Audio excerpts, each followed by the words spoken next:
முடியாத நோய் ஆண்டவர் இயேசுவிடத்தில் சென்றால் சுகமாகும் என்று கேள்விப்பட்டார்கள். கண்ணார பார்த்தார்கள். அவர்கள் கண்டு விசுவாசித்தபடியால் இயேசுவுக்கு பின்னே வந்தார்கள். இரண்டாவது, இயேசுவின் வல்லமையான பேச்சு, அதிகாரமுள்ள பிரசங்கம் மக்களை ஈர்த்தது. ஆகவே இயேசுவினுடைய சமூக அறிவு சார்ந்த அந்த செய்தியை கேட்க மக்கள் வந்தார்கள். அதற்கு பிறகுதான்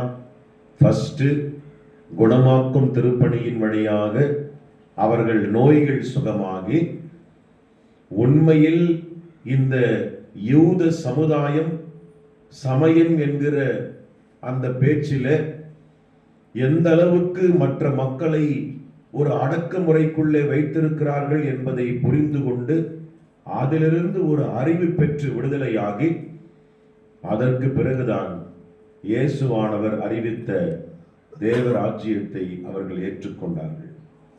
ஸ்கட்டர் ஃபேமிலியும் வேலூர் பிராந்தியங்களுக்கு வந்தபோது, வேலூர், வந்தவாசி, திண்டிவனம், ஆரணி போன்ற பகுதிகளை மையமாக வைத்து ஊழியத்தை துவங்கிய போது அவர்களுக்கு முதலில் தோன்றியது, இந்த மக்களுக்கு நல்ல சிகிச்சை முதலாவது தேவை.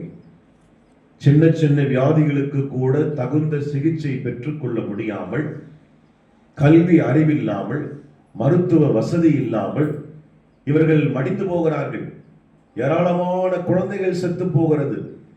இவர்களுக்கு நல்ல மருத்துவம் சார்ந்த சிகிச்சை தேவை என்பதை உணர்ந்து கொண்டு, மருத்துவர்களாக குடும்பத்தில் இருக்கிற எல்லோரும் படித்து மருத்துவம் பார்த்து ஏழை ஜனங்களுக்கு சிகிச்சை கொடுத்து, அதன் பிறகு அவர்களுக்கு இயேசுவை போதித்து, அதன் பிறகு திருச்சபைகளை நிறுவினார்கள். அப்ப குணமாக்கும் திருப்பணி என்பது ஆண்டவர் இயேசுவினுடைய ஊழியத்தில் முதலாவது முறை. இரண்டாவது தான் சமூக அறிவு, மூன்றாவது தான் தேவராஜ்யத்தை போதிப்பது, கிங்டம் ஆஃப் காட். இங்கே படிக்க கேட்ட ஏசாயா தீர்க்கதரிசியின் புத்தகம் 42ஆம் பிரிவில ஏசாயா தீர்க்கன் மேசியாவின் வருகையில் என்ன நடக்கும் என்பதை 1000 ஆண்டுகளுக்கு முன்பு, இயேசு பிறப்பதற்கு 1000 ஆண்டுகளுக்கு முன்பு இஸ்ரவேலின் மக்களுக்கு தீர்க்க தரிசனமாக அறிவிக்கிறார். மேசியா பூமியில் பிறக்கும் போது வெறும் பாவிகள் ரட்சிக்கப்பட மாட்டார்கள். எல்லோரும் தேவராஜ்யத்திற்குள்ளே வருவது மட்டும் நோக்கமல்ல, இடிந்து போன ஆலயம் கட்டப்படுவது நோக்கமல்ல, யூத மார்க்கத்துக்குள்ளே இருக்கிற குறைகளை எடுத்து சொல்வது மட்டும் நோக்கமல்ல. முதல் நோக்கம், அவர்களுக்கு நல்ல பிணியிலிருந்து சுகம் கொடுக்கின்ற குணமாக்கும் பணி நடைபெறும். அடிமைத்தனத்திலிருந்து விடுதலை கிடைக்கும். கட்டுண்ட மக்கள் மீட்கப்படுவார்கள். வியாதிகள் சுகமாகும். பார்வையற்றோர் பார்வை பெறுவார்கள். நடக்க முடியாத முடவர்கள் நடப்பார்கள்.